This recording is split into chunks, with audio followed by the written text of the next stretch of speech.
towards the one, the perfection of love, harmony, and beauty, the only being, united with all the illuminated souls who form the embodiment of the Master, the Spirit of guidance.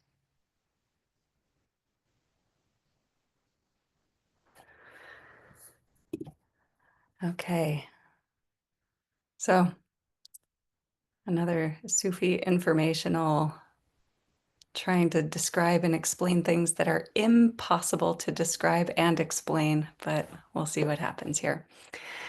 Based on a bunch of your questions and inquiries about things, I think I'll start by saying a bit about the invocation itself. And these words in this form, towards the one, the perfection of love, harmony, and beauty, the only being, united with all the illuminated souls who form the embodiment of the Master, the Spirit of guidance.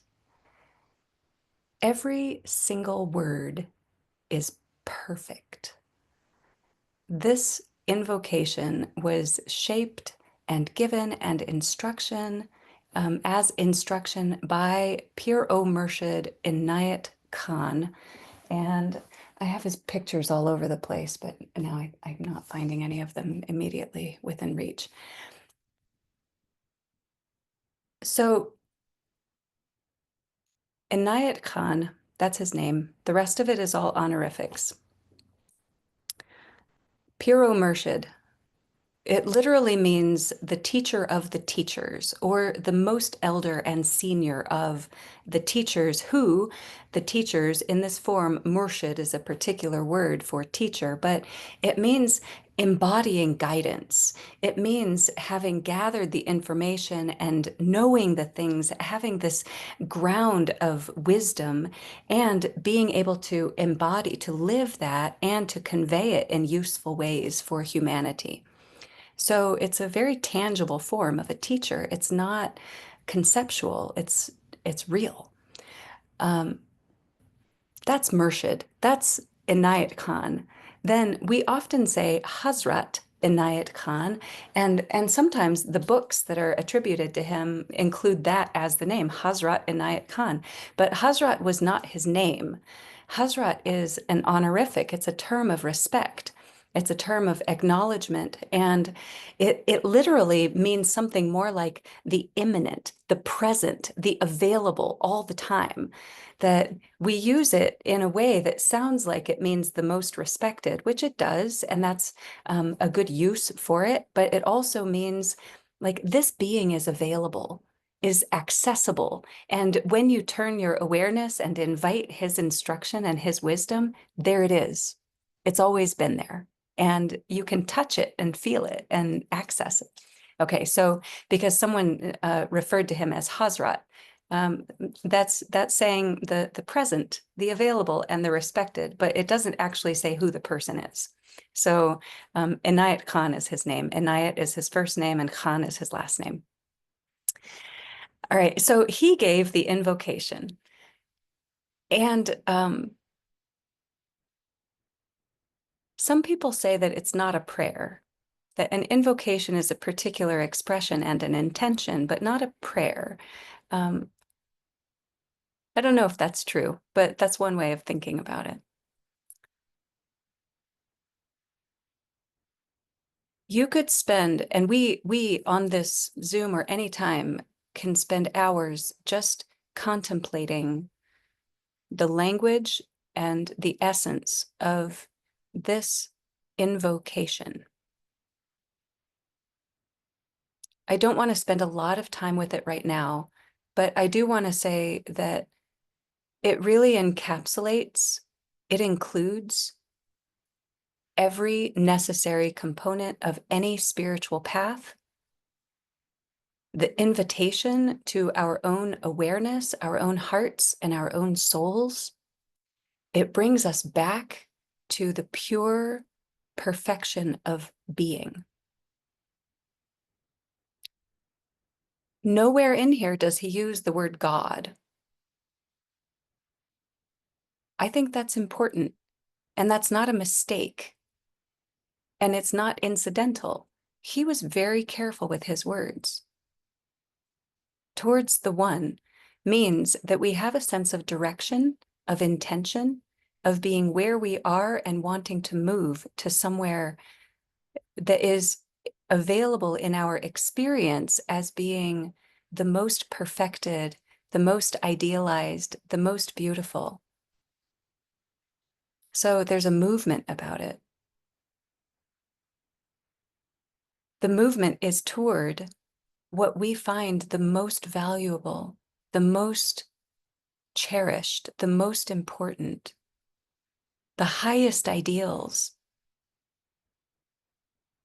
which are love, harmony, and beauty. And he talks a lot about those qualities, love, harmony, beauty, and the ways that we understand them, recognize them, develop them, and orient our lives around them. The only being. The only being is the closest he gets to saying something like God, but it's the only being.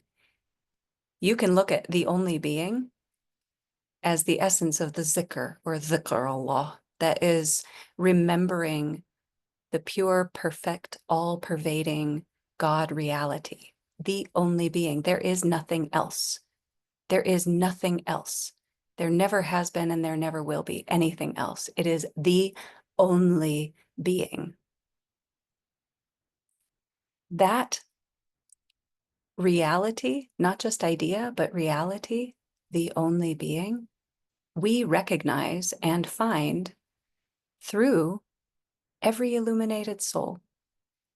And I've heard people argue, but well, isn't every soul illuminated? Yes, everything in creation is illuminated, and still there is what Murshid refers to as the spiritual hierarchy.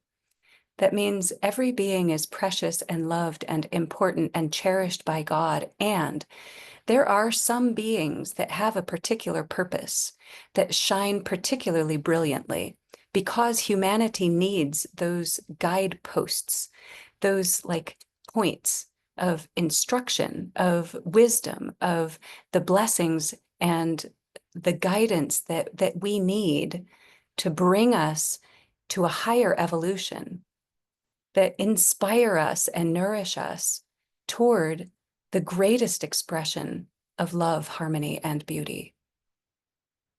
And every brilliantly illuminated soul that together create, form, embody, encapsulate, constitute the embodiment of the master. That language is so important and so beautiful. Embodiment means that we can feel it, that we can find it, we can access it, we can identify it. Embodiment means we can relate to it in a tangible way in our own human experience. The embodiment of what? Of the master. It is very easy to find the word master and that idea in so many spiritual paths that are referring to God, that are referring to the divine being. And it is not enough to leave it in the etheric conceptual. If we leave it in the etheric conceptual, we cannot relate to it. We cannot commune with it. We cannot identify it within ourselves. We can't utilize it. There isn't anything that is applicable in that. There has to be an embodiment of it. There has to be a form, a personality. There has to be some way that we can grab onto it and bring ourselves into close relationship with it.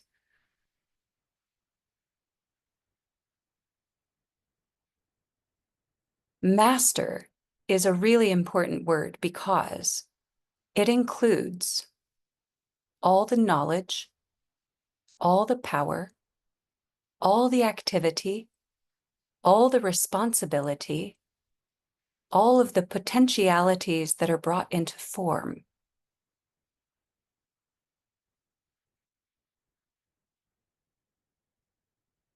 Master indicates intention and command.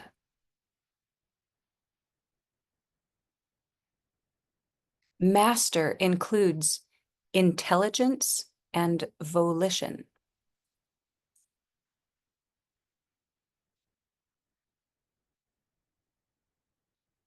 Any aspect of ourselves that take issue with that is nothing but ego.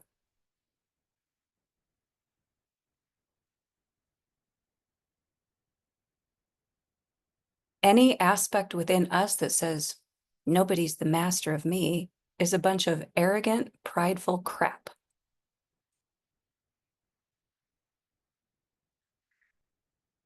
The Sufi path is one of mastery.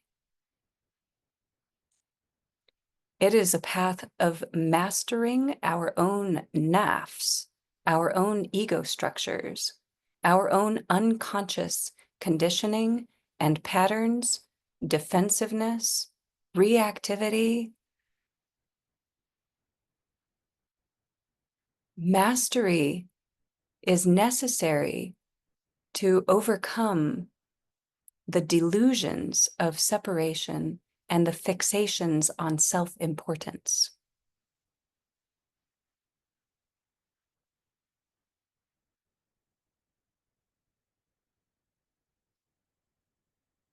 Along with that,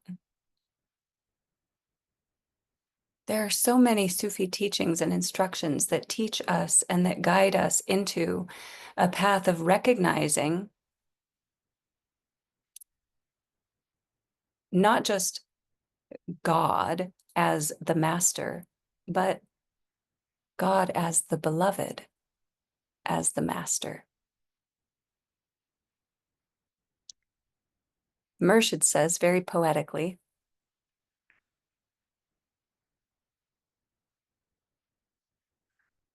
all beings surrender.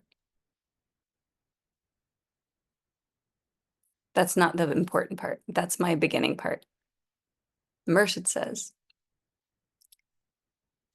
all beings surrender to power unwillingly and to beauty willingly. Everyone surrenders to power unwillingly and to beauty willingly. Master includes both power and beauty.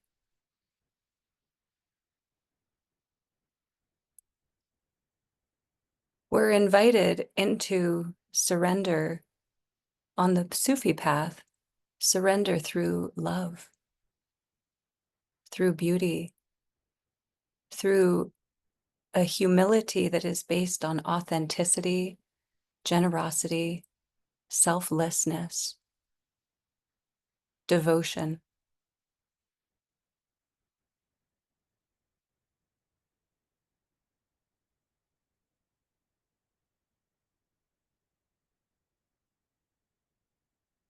In a whole lot of places, Murshid said, do not change my words. Do not change my words. Do not change my words. Not only that, especially about the prayers, including the invocation and Psalm and Salat and Khatum, Pir, Nabi, Rasul, these prayers, Murshid said, do not change my words because they did not come from me. They came from God. He didn't say that he wrote them. He said that he received them and that he recognized them to be the medicine, the remedy, what was called for and needed by all of humanity. And us changing any of the words of Murshid's prayers is, in my opinion, an egocentric accommodation of our own conditioned resistance. It is not an improvement on what Murshid said. It's an accommodation for our own discomfort, which is based on our immediate context that is informed by our wounds and our ego motives. If there is any language in the prayers that is not comfortable for us, it is our instruction and invitation to examine why it's uncomfortable, to understand the resistance within ourselves.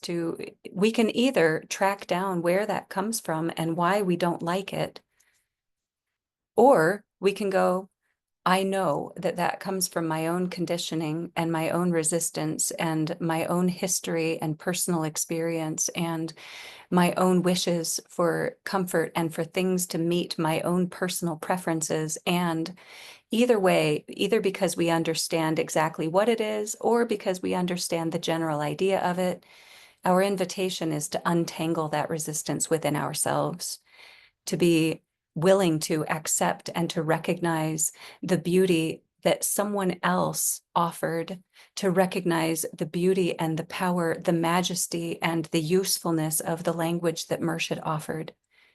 There's a humility and a respect that is inherent in our ability to put ourselves into a loving acknowledgement of the gift that we received from Murshid, and not to disrespect it by trying to shape it to fit our own personal preferences.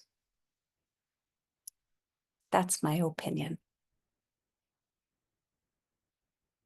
I have no idea how long I just talked. It was probably more than 15 minutes.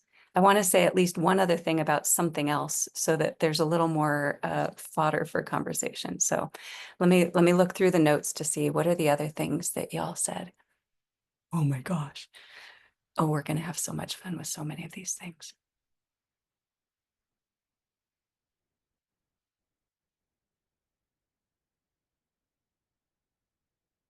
Probably did talk a lot about a few different things that are kind of woven in there.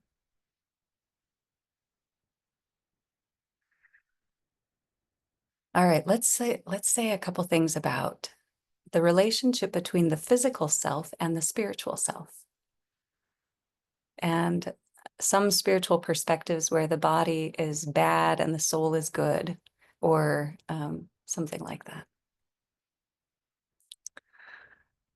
Sufism is such an interesting terrain because, as at least a couple of you noted, there are a lot of different Sufi traditions with a lot of different philosophies, approaches, and ways of thinking about all of these aspects of our humanness. And there are some that are very, very dedicated to physical austerities and overcoming the physical body, sometimes through painful measures.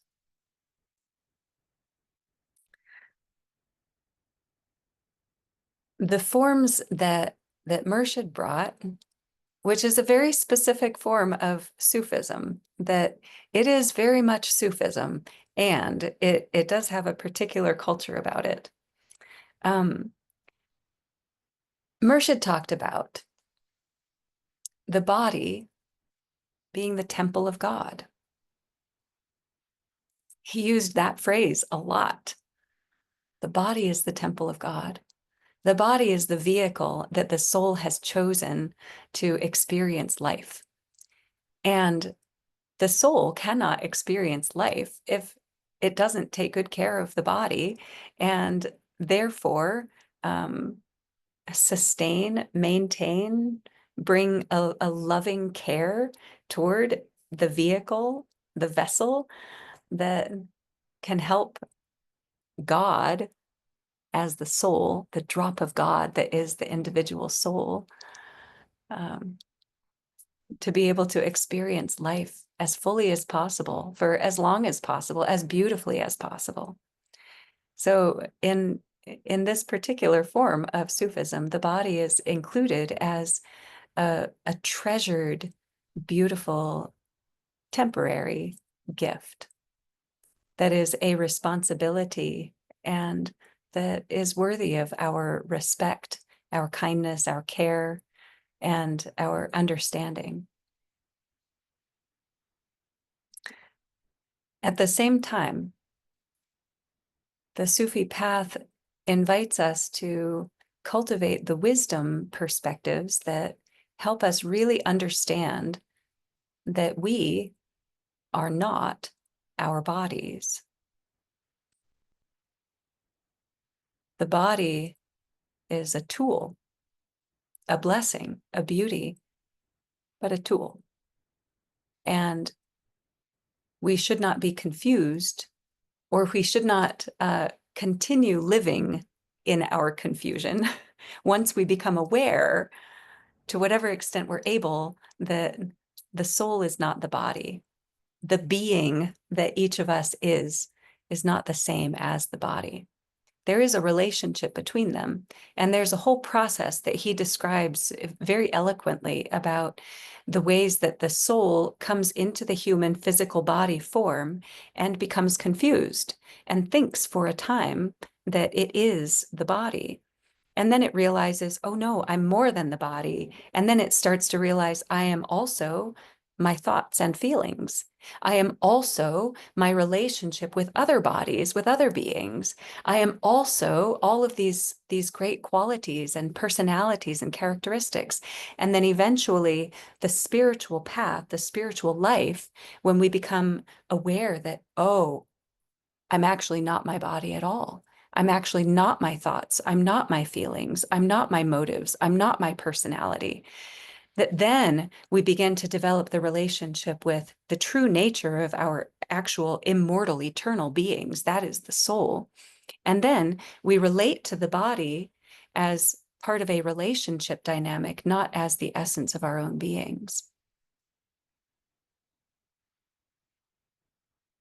So we don't reject the body. We recognize it for what it is. We honor it, we are grateful to it, and we take good care of it, but not because we're confused.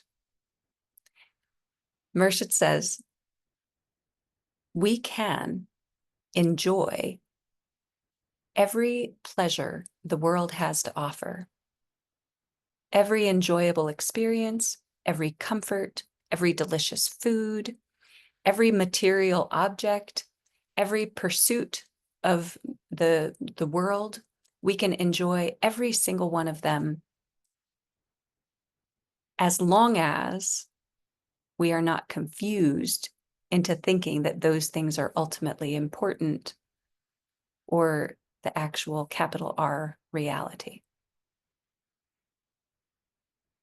Okay, I'm going to pause the recording.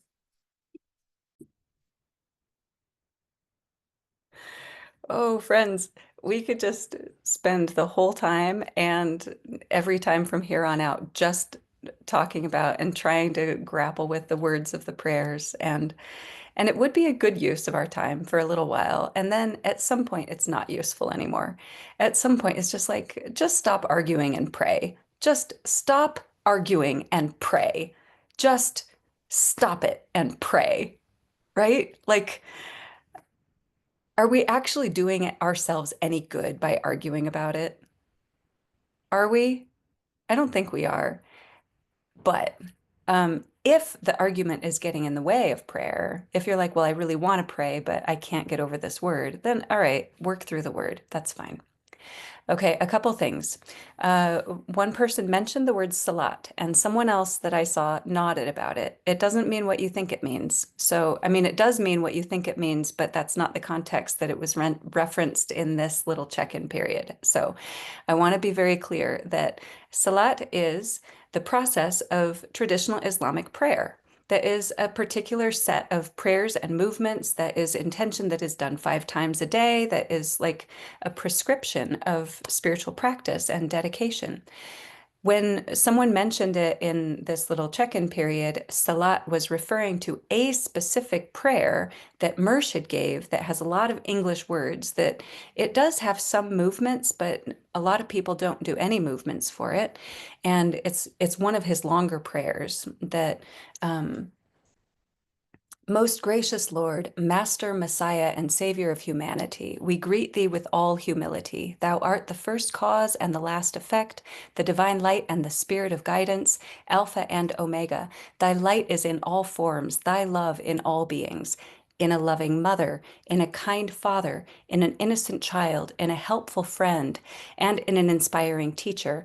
Allow us to recognize, I'm not going to go through the whole thing, but there's one more piece of it that, like, maybe that's about half of it that I just said. Maybe there's another half that includes a lot of names of prophets and gods in a lot of different faith traditions that include all of the faith traditions that Murshid put on the original universal worship service altar. And so there are a couple things that were mentioned in this check-in that I think are important. One is the relationships of the loving mother, kind father, innocent child, helpful friend, inspiring teacher.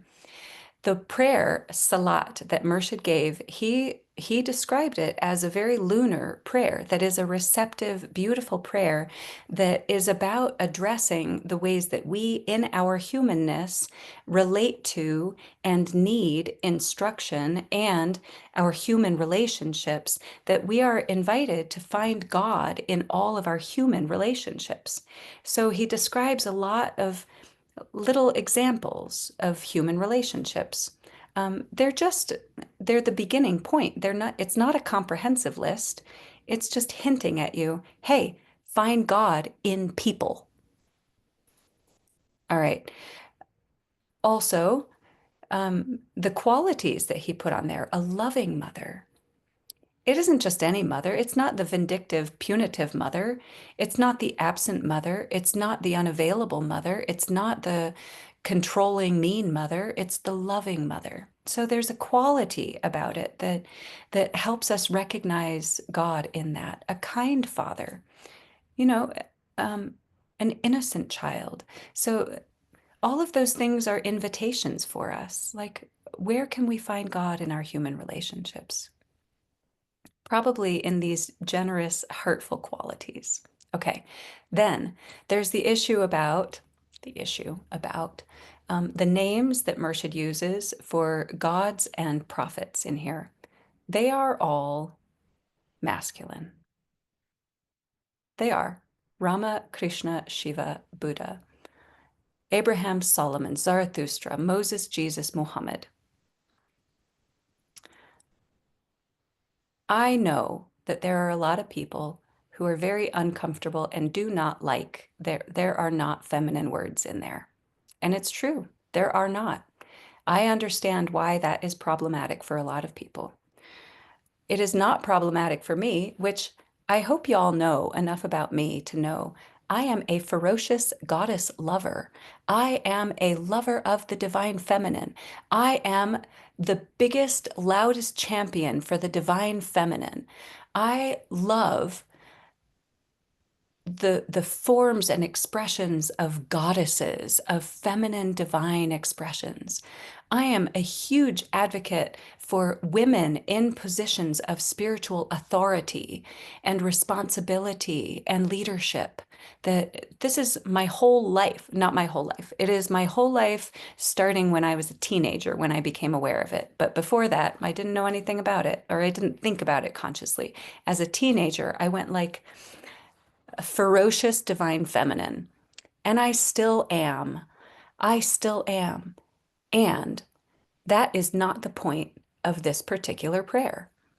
This particular prayer is focused on looking at the primary significant ways that spirituality and religion are present to humanity. I'm going to say today, which includes 100 years ago when Murshid gave this prayer, 104 years ago that Murshid gave that prayer. It was spoken for the first time in a public context 104 years ago. That's a little bit of an exaggeration. In 1.5 months, it will be 100 years and 104 years ago. Anyway, the point he was trying to make is not about masculine or feminine entities. The point he was making are about the religions that humanity holds and worships with through as the prominent expressions in the community of humanity that need to be healed, understood, treated with respect, accepted, realized, included in the spirit of tolerance and friendship. And all of the expressions that he used, Rama, Krishna, Shiva, Buddha, Abraham, Solomon, Zarathustra, Moses, Jesus, Muhammad, these are the primary deities and prophets in the religions that have caused the greatest violence, suffering, misunderstandings, wars, political divides, national conflicts between religions. Are any of you hearing about wars that are waged in the name of Astarte or Freya or Aphrodite or Hecate or Kali, for God's sake? Nope, not a single one. Not a single one are you hearing about. This war is based on the conflicts and divisions because of these goddesses. Nope.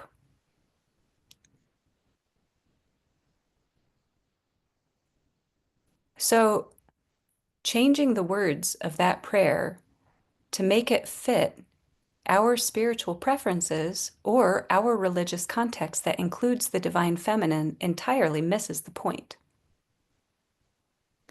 Now, I agree with you that there is a need to uplift the divine feminine.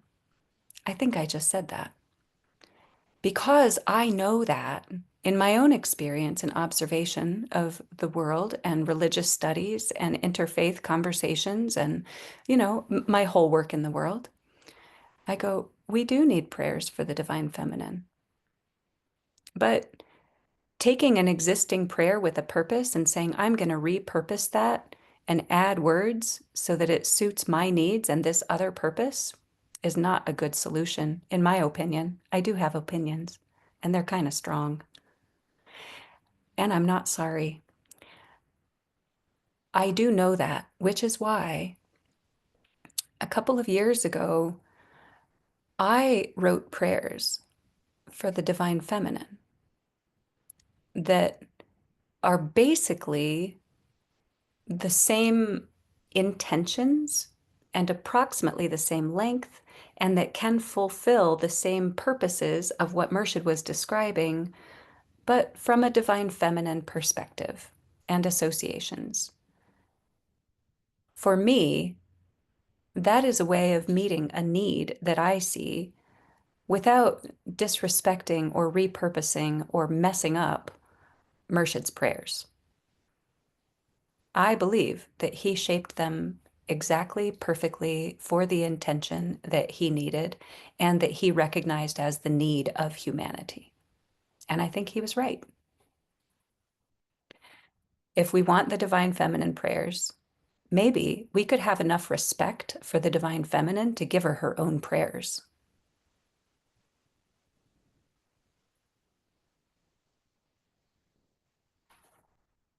Okay.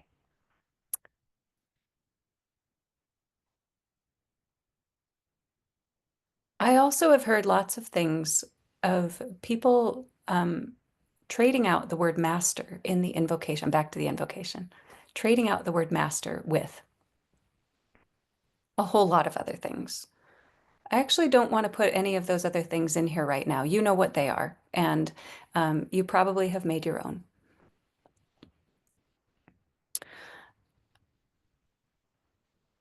I I understand people trying to just make the prayer more comfortable for themselves. I understand that. And I did something similar when I first encountered the invocation. It was in the context of the dances of universal peace. And the first person I danced with was Timothy Dobson, who was my mentor for 20 plus years and is still an absolutely brilliant and masterful dance leader. And he starts every dance meeting with 3 recitations of the invocation. I didn't like the invocation for a long time. I had my own process with it, so I really do understand the struggles people have with it. My way of dealing with it is that I would just leave out any of the words that I didn't like, which was a lot of the words. So my form of the invocation in a group, Like I would be with a group and I would just say the words that I wanted to say. So I would say something like, toward the one, love, harmony, and beauty, united souls, the spirit of guidance. That worked for me for a while. Any words that anyone tries to put in there to take the place of the word master are not going to do it. You can do it. You can put any words you want to in there, and you can put words in there that feel like they fulfill a purpose for you, but they are not going to have the same meaning or carry the same magnetism as master. Then, this is like incidentally, and it might sound like the least important thing, but I actually think it might be the most important thing. One of the great practices that we have in Sufism, in any form of Sufism, but in the forms that Pir Murshid Inayat Khan brought, Nimaz is one of the core practices, which means the formal prayers, the prayers that are a set of words that we as a community can speak together, or that one of us individually can participate in this particular form of prayer and know that when we do that, we are sharing the vibration and the prayer practice that a bunch of other beings have done. And these are the prayers in this form, in these words that Murshid used. So when we say the prayers in the words, in the form that he gave, we are joining him in prayer. We are doing a form of fana, of connecting with, attuning to, letting go of ourself in order to participate in the atmosphere of Murshid. Anytime we change the words, drop the words, put different words in, we lose the opportunity to share that prayer atmosphere, that vibration with Murshid and with a community. Even now, if any of you have been participating in groups of people where any of the words in prayers are changed, when you get close to the words that you think might be changed, you pause and you halt and you listen and you go, what is it that people are going to say? And can I say what I'm going to say? Or how is this going to work? And it's going to be a mess. Or somebody's going to say something else, and then I'm going to feel confused because my brain is going to hiccup and try to understand something else. And so we lose the opportunity to pray together. That is a tragic loss.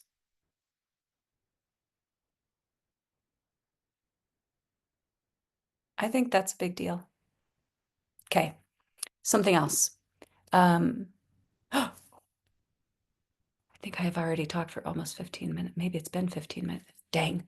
I want to say one other thing because there was this thing about detachment, fana, love, being in the world. Uh, the Sufi symbol that Murshid gave is the heart with wings, with a crescent moon and a five-pointed star in the heart. He talked about that a lot. And it is not an accident that the crescent moon and the five-pointed star are the same as the symbol for Islam. And sort of. You could also say there isn't a symbol for Islam because it's against Islamic instruction for there to be a symbol. So not really, but we're like, but if you see a crescent moon with a five-pointed star, you go, Islam. And then you go, Prophet Muhammad, peace and blessings upon him, would not approve of that. But that's what we're doing anyway. So, and there's good cause for it, which is the same as in Sufism and in the symbol that Murshid gave.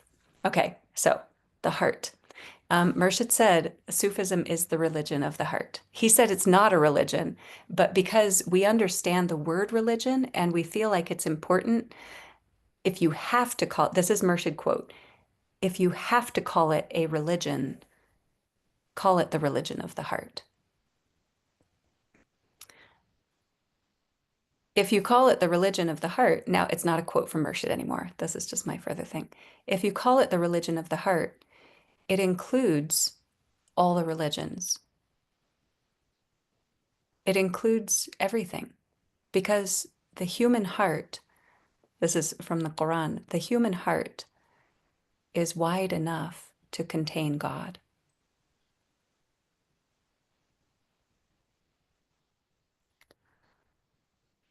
Allah said, the heavens and the earth cannot contain me, but the human heart of the devoted servant, human heart, can contain me.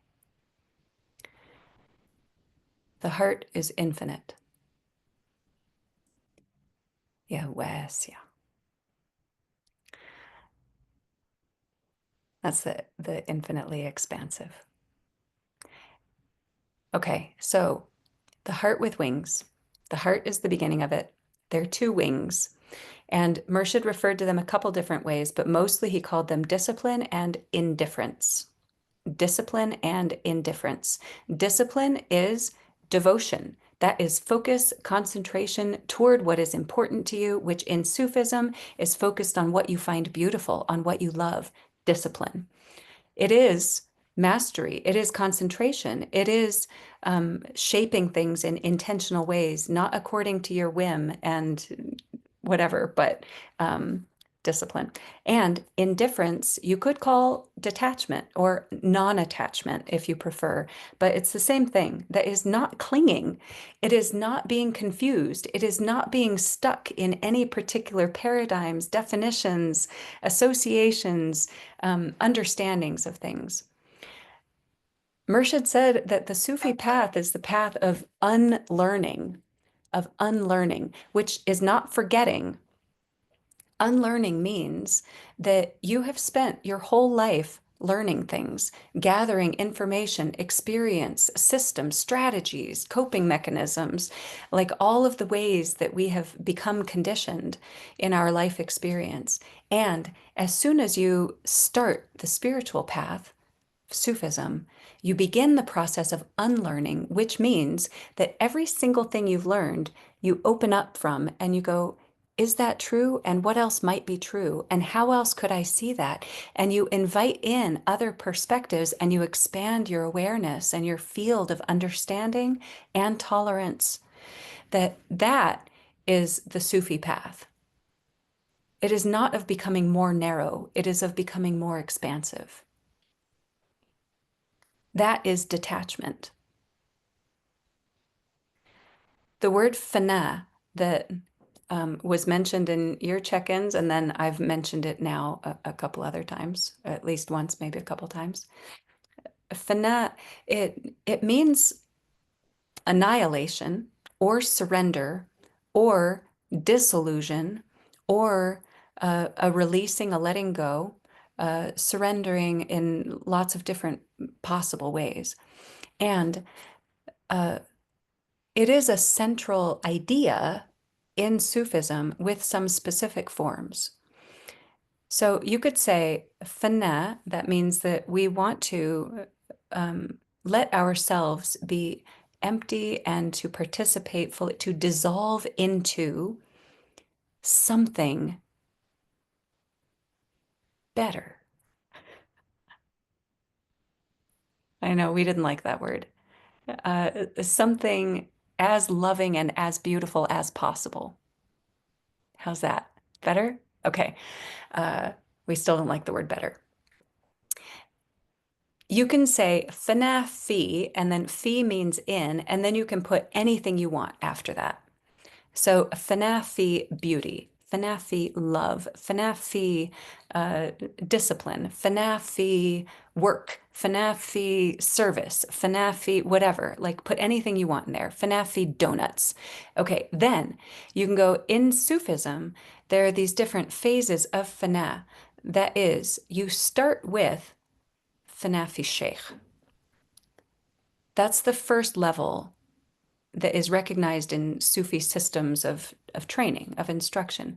Fanafi Sheikh means that you put yourself in the atmosphere of, in the instruction of, under the guidance of a teacher.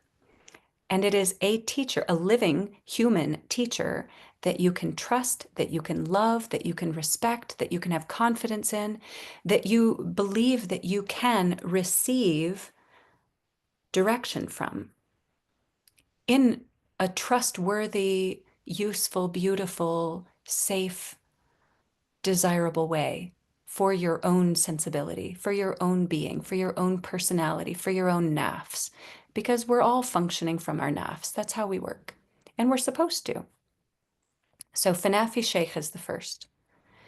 After Fanafi Sheikh, it's usually said to be Fanafi Pir. That is, then your next stage of that is dissolving yourself in a bigger picture of the teacher that is more of the ideal teacher, not necessarily the living personal teacher. Then it's Fanafi Rasul. And Fanafi is Rasul is a word that means prophet, but it means anyone. There are very few actual Rasuls. This is not a wide common word, um, but there isn't just one either. So the Rasul is the prophet, the messenger. It is the great illuminated being who carries the message of God for the benefit of humanity. So sometimes Fanafi Rasul is said to be surrendering oneself into the essence of the message, not the person, but the message. And then finally, the last level is Fanafi Allah. That is being completely surrendered, dissolving oneself entirely in the living reality of God. So those are like the stages of Fana. And we all explore and experience those things from exactly where we are. There is no other way. So we pray in the way that we can, not in the way that we can't. We learn in the way that we can, not in the way that we can't. We implement and invite the exercises and the disciplines that will work for us, not the ones that won't.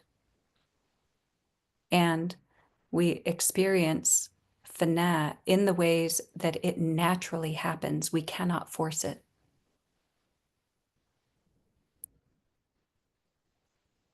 Okay, I just talked forever and ever.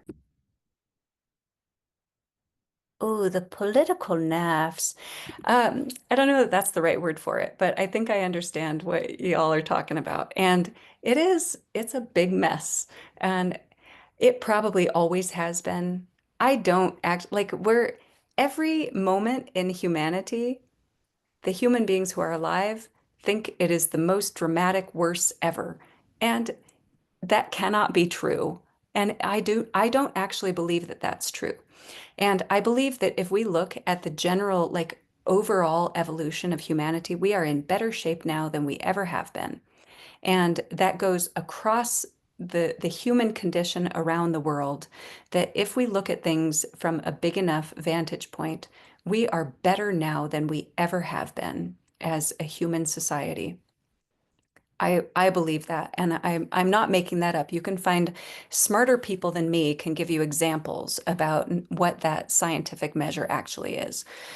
But all of us are addressing the world and our own experience and the evolution of humanity from our own context, and it does feel messy and dramatic and painful and scary, and it does feel divisive and polarizing, and there are all kinds of things for us to get bent out of shape about. Um, so all of that's true too. Let's see. Murshid said lots of things about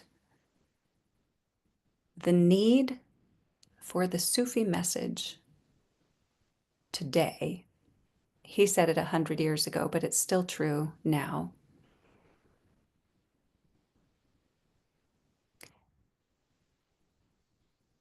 The need of Sufism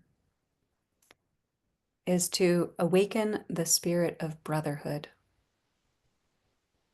across the narrow boundaries of nation, race, creed, religion, fill in the blank with whatever forms of division and separation and polarizations you can find, every single one of them,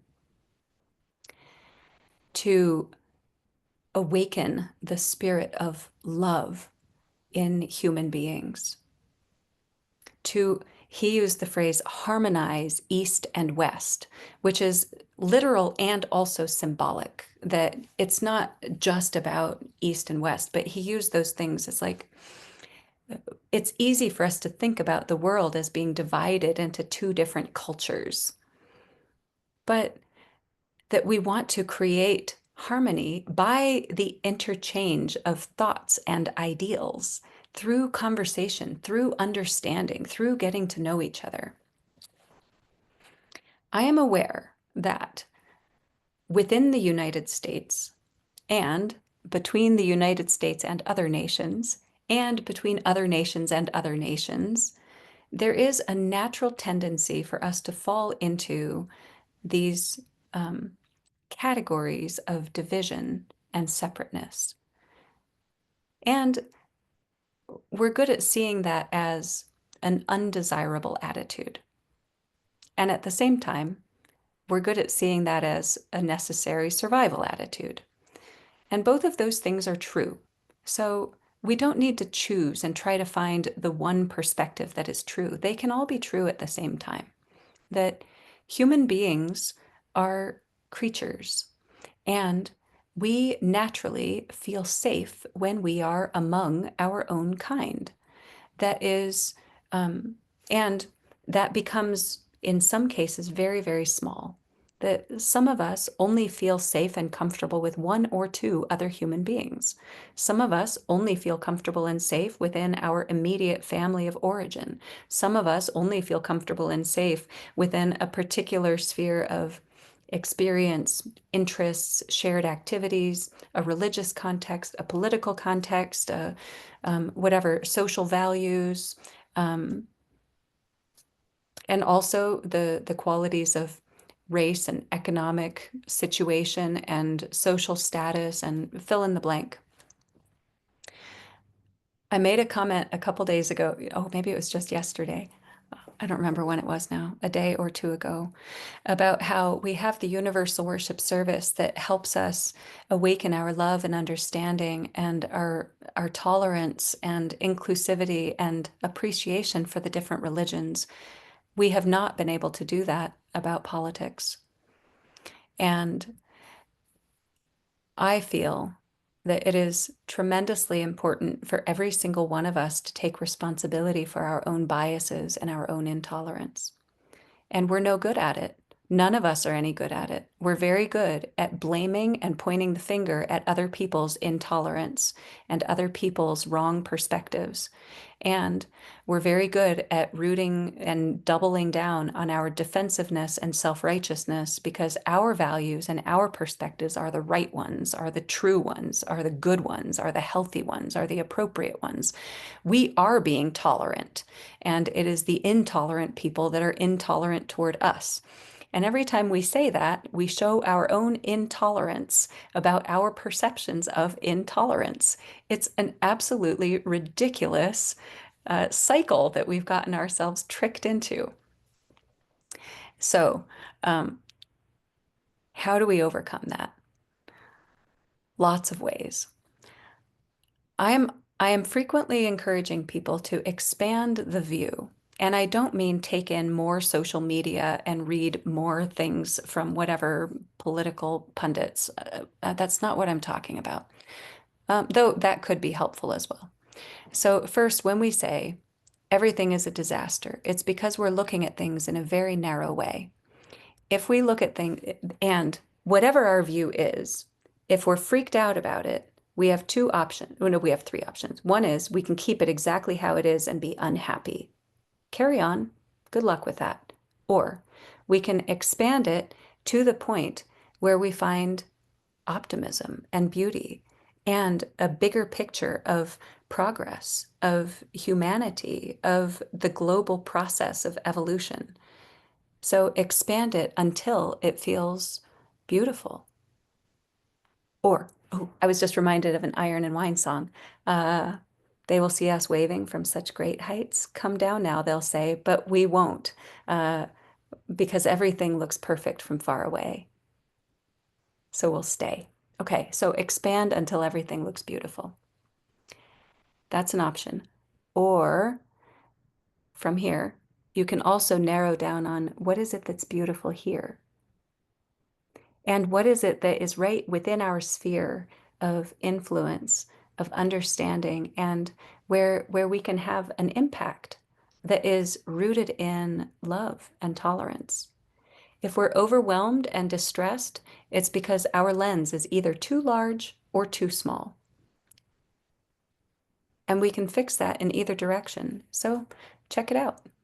Um, I also, for me personally, I I like listening to different perspectives from different sides and seeking out the the smart people, the articles of doing my own fact checking about anything. And so often I see the things that you see on social media platforms and really honestly, y'all, everything you see and hear and read has a particular agenda. Every single thing. It was written, shaped, condoned, and published, put out there by people who have a particular intention. And none of them are unbiased. Not a single one of them is unbiased. So then it becomes our responsibility to look for other things so we can really develop wisdom. So do that with sincerity, with love. Seek out friends that see things differently than you do. Seek out friends and open conversations with people who have very different political perspectives. That is,